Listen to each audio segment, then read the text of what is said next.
குழந்தைகள் எப்போதுமே கல்மிஷம் இல்லாதவர்கள். குழந்தைகள் எப்போதுமே குதூகலமாக இருக்கிறவங்க. குழந்தைகள் எப்போவுமே ஆணி அடித்த மாதிரி ஒரே இடத்துல இருக்க மாட்டாங்க. அதுதானே குழந்தைகள். ஓடி ஆடி விளையாடுறதும், சூட்டிகையாக இருக்கிறதும், சுறுசுறுப்பாக திகழ்கிறதும், வாய் விட்டு சிரிக்கிறதும் அப்படிங்கிறது தான் குழந்தைகள். அதுதான் குழந்தைகளுடைய இயல்பும் கூட. ஆனால் நாம் என்ன பண்ணுறோம்? குழந்தை ஒரே இடத்துல உட்கார்ந்துருந்தா திட்டுறோம். குழந்தை ஓடி ஆடி விளையாண்டா அதுக்கும் திட்டுறோம். குழந்தை கொச கொச கொசன்னு பேசிகிட்டே இருந்துச்சுன்னா அதுக்கும் திட்டுறோம்.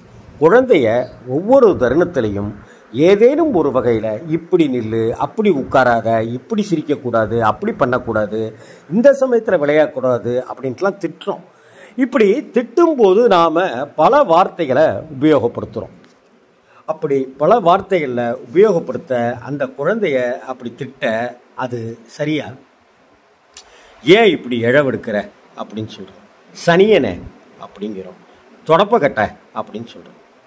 இதுக்கெல்லாம் சொல்லும்போது காஞ்சி மகாபிரியவாளோட ஒரு விஷயம், அவர் சொன்ன ஒரு அற்புதம் தான் ஞாபகத்துக்கு வருது. காஞ்சி மகாபிரியவா வாழ்ந்திருந்த காலகட்டத்தில் காஞ்சி சங்கர மடத்தில் நிறைய பணியாளர்கள் இருப்பாங்க இல்லையா? அது மாதிரி நிறைய பணியாளர்கள் அங்கே வேலைக்கு இருந்தாங்க.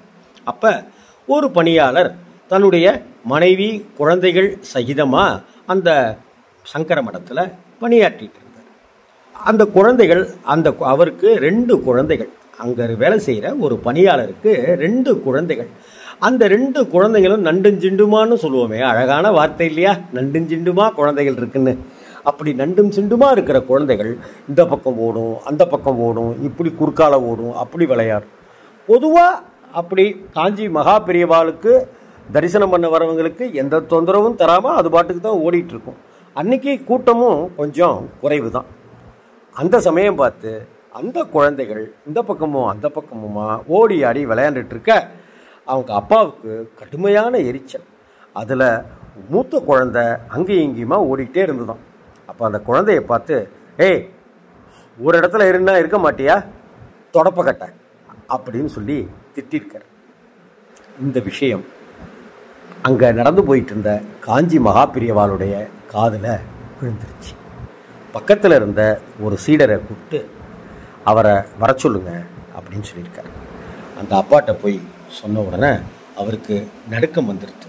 ஐயோ, மகாபிரியவா கூப்பிடுறாரே, திட்ட போகிறாரு போல இருக்கு, நாம் திட்டினது காதில் விழுந்துருத்து போல இருக்கு அப்படின்னு சொல்லிட்டு பயந்துக்கிட்டே அந்த அப்பா போயிருக்கார். அப்போ நீ தான் குழந்தைய திட்டினியா, உன் குழந்தைய அது அப்படின்னு கேட்டிருக்கார். ஆமாம் சுவாமி அப்படின்னு இருக்கார். உன் குழந்தைன்னா என்ன வேணாலும் திட்டிடுவியா? குழந்தைகள் தெய்வத்துக்கு சமம் இல்லையா? இப்படி திட்டலாமா? குழந்தைக்கு பேரு கீறு வச்சிருக்கியா இல்லையா? பேர் வச்சிருக்கேன். என்ன பேர்? லக்ஷ்மி. லக்ஷ்மிங்கிற பேரை வச்சுட்டு தொடப்பக்கட்டைன்னா என்ன அர்த்தம்? நீ குழந்தைய திட்டுறியா இல்லை தெய்வத்தையே திட்டுறியா? குழந்தையும் தெய்வமும் ஒன்றுன்னு மட்டும் வாய்க்கு வாய் சொல்லிக்கிறோம். இப்படியா திட்டுறது குழந்தைய தொடப்பக்கட்டைன்னு? சரி, இனிமே அப்படி கூப்பிட்டினாக்க இந்த லக்ஷ்மியும் குழந்தையும் உங்ககிட்ட வரமாட்டா, அந்த மகாலட்சுமியும் உன் பக்கத்தில் வரமாட்டா. சரி, தொடப்பக்கட்டைங்கிறிய, தொடப்பக்கட்டைன்னா என்ன? உனக்கு அவ்வளவு கேவலமாக போயிடுச்சா? தொடப்பக்கட்டை இல்லாத வீடு இருக்கா? ஒரு குடிசை வீடாக இருக்கட்டும், மாட மாளிகை வீடாக இருக்கட்டும், தொடப்பக்கட்டை இல்லாத வீடுன்னு ஒன்று இருக்கா சொல்லு. அப்படி தொடப்பக்கட்டை இல்லாமல் ஒரு வீடு இருந்ததுன்னா அந்த வீடு நாரி போயிடாதோ?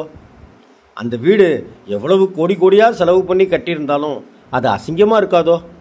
அதனால் தொடப்பக்கட்டைங்கிற விஷயம் ஒன்றும் அசிங்கமான ஒரு பொருள் கிடையாது. அதே போல் குழந்தைகளையும் துடைப்பக்கட்டையையும் ஒன்றாக பார்க்கதுங்கிறது மகா பாவம். அழகாக லக்ஷ்மின்னு பேர் வச்சிருக்க, வாய்க்கு வாய் தெய்வத்தோட பேரை சொல்லிக்கிட்டே இருக்கணுங்கிறதுக்காகத்தான் குழந்தைகளுக்கு தெய்வங்களுடைய பெயரை நாம் சூட்டுறோம். அதனால் குழந்தைய லக்ஷ்மின்னு கூப்பிடு. இந்த குழந்தை லக்ஷ்மியும் உங்ககிட்ட ஓடி வருவா, அந்த மகாலட்சுமியும் உங்ககிட்ட ஓடி வந்து நிற்பா. அதனால் குழந்தைகளை இப்படிலாம் திட்டக்கூடாது அப்படின்னு மகாபிரியவா சொன்னாராம். இது எப்பேற்பட்ட விஷயமா நமக்கு ஒரு பெரிய ஒரு உபதேசமாக இருக்குது பாருங்கள். காஞ்சி மகா பெரியவாளுடைய கருணையே கருணை, அன்பே அன்பு.